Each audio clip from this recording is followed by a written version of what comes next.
Good afternoon, everybody. Time for another look at the old NCAA, specifically the college quarterbacks. And there's been a little bit of a shuffling here. There's been a little bit of moving stuff around. Not huge. Like I said, I'm not looking to massively overhaul my rankings after 1 week. That's not the way it should be done. But I do believe that you learn something new with each week. And at the end of the day, in a college football season, you're going to be playing 12 to 14 games. So every game does matter. And most of the guys, if not all of the guys on my list, only have single digit games left in their college career to make their case one way or the other. So we do need to start seeing stuff, or else we're going to have to lower our outlook on that player as a pro a little bit. So again, I'm not focusing so much on stats. I'm just trying to talk about what I saw, what I'm seeing from these guys, what I think they could be in the NFL. So, with that in mind, let's go through the new rankings. The top two remain the same. Levis, I know he didn't have an amazing game, but he had a good game. And the thing with Levis is he's going to throw a few interceptions, but you see the arm talent. You see the balls that he is capable of throwing. Like there was this one throw he had last Saturday where he's not even on his back foot. He's on no feet. He's like it's like a fadeaway jump shot, and he still rifles it in there like he was stepping into a throw at the NFL Pro Bowl throw distance contest or something. It's crazy what he can do just with his arm, not even stepping into a throw. Pretty much a Dirk Nowitzki fadeaway jump shot, and he zips it right to his receiver. So that's the kind of stuff that I'm looking for. And that's what Levis has, and that's why I like him so much. That's why until he actually messes up in a clear and obvious way, he's going to continue to be the number one. He just is. And KJ Jefferson, I think, has a firm grip on number two, mostly because he just hasn't played a really bad game yet. He had some bad moments in that Arkansas game. There were some things that didn't go great, but at the end of the day, you're looking at that game and going, he still played well. He still did his job. He's still a very intriguing prospect. The one reason why I have him below Levis is because, quite frankly, Jefferson, if you get KJ Jefferson, you're going to have to blow up this current offense and bring in a new coordinator and get a whole new playbook, which we may do. That's very possible. I'm not against the idea, but that's very different than bringing in a guy like a Will Levis who is ready to run this offense already. But nevertheless, those two guys remain number one and number two for me. I have moved CJ Stroud up because he had a good game against Toledo. And more than that, as I watch him play, because obviously CJ Stroud destroying Toledo doesn't really mean that much. It's Toledo. I watch him play and I see the way he gets the ball out. I see his arm, and I just see somebody who could do really well in this offense. I see a quarterback who has the tools, has the ability to excel in this offense. I think Levis is the best fit for this offense, but CJ Stroud is not far away either. I like him. I think he's moving up my list. And at this rate, I think that by the end of the year, we could get anybody in my top maybe four. I think there could be four quarterbacks that I would be completely thrilled to acquire. And that doesn't even include the guys who I would still be really happy with, who I'm maybe got one or two little reservations about. But CJ Stroud is moving up into that tier where I might just be completely down with it. Number four, this guy's a big riser because he continues to play well for Tennessee. And as I have been thinking about it lately, the biggest flaw with him is something that I no longer really care about. Hendon Hooker, his age. I don't care about his age anymore. He's going to be like 25 next year when he gets drafted. I'm starting to think it doesn't matter. That just means you're going to have to pay him less money. That's just one less contract you're going to have to worry about giving him at the tail end of his career. Like, you look at the Russell Wilson thing, he came out already fairly old, and you still ended up going through three, almost four contracts with him. You still got a decade of good football, and you traded him before he was completely done.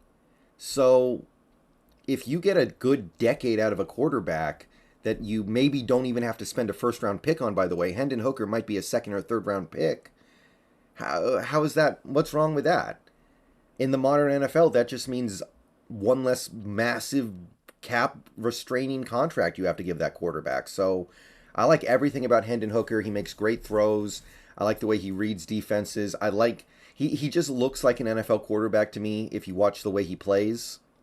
And I'm just over the age thing a little bit. So when you consider the fact that at the end of the day we're looking for an NFL-ready quarterback, I think he has to be bumped up significantly. And the reason why I bumped up Hooker is the reason why I have to bump down Richardson.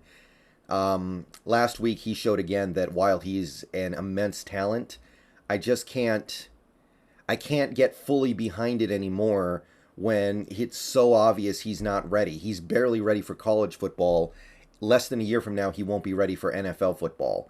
So I have to bump him down. I still like him a lot, but he's not ready.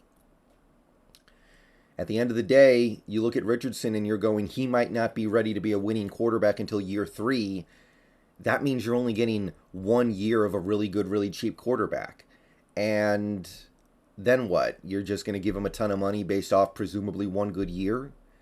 Like, that's the concern.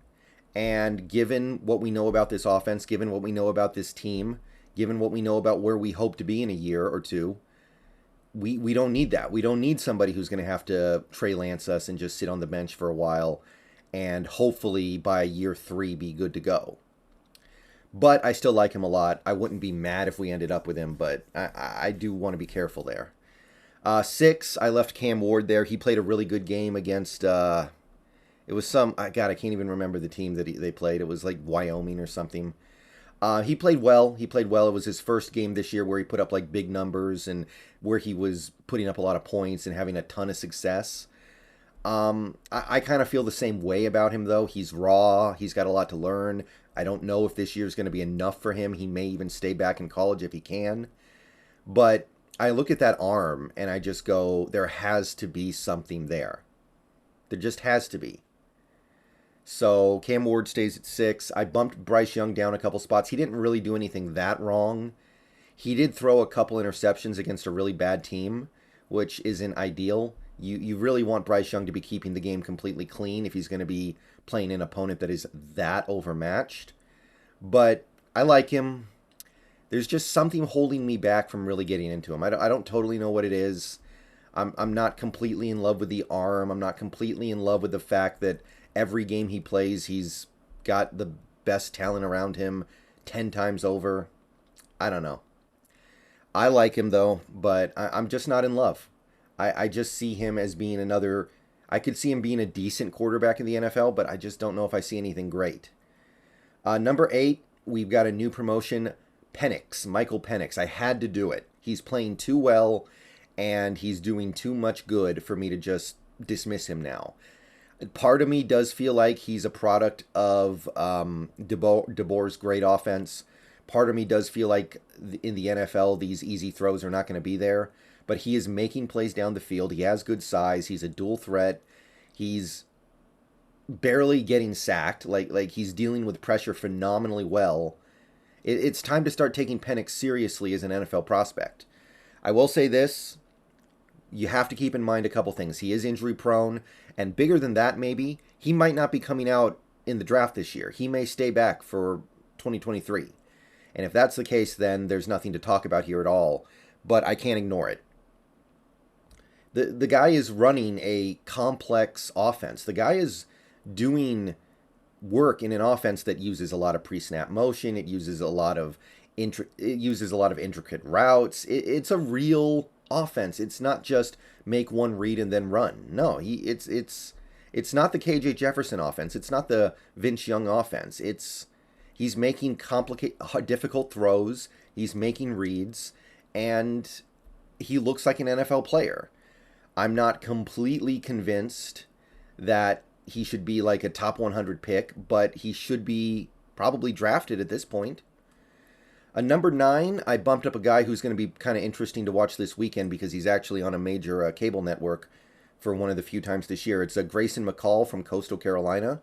I like that Coastal Carolina team. They're off to a good start. And McCall's had a really nice start to his season. He's not playing good opponents, but his team, it's the Coastal Carolina team itself is not that great. So it's not like he's completely dominating every team he plays in terms of talent. No, he is doing stuff. So Grayson McCall, I'm bumping him up a little bit here. He's getting on my radar. And Tyler Van Dyke dumped down to 10 because he did not look good in his first real test. And for a guy who was already starting to lose me a little bit, that's a blow. I'm going to leave him at 10, mostly because there's reason to believe that he's a very Carroll-type quarterback, so I can't eliminate him.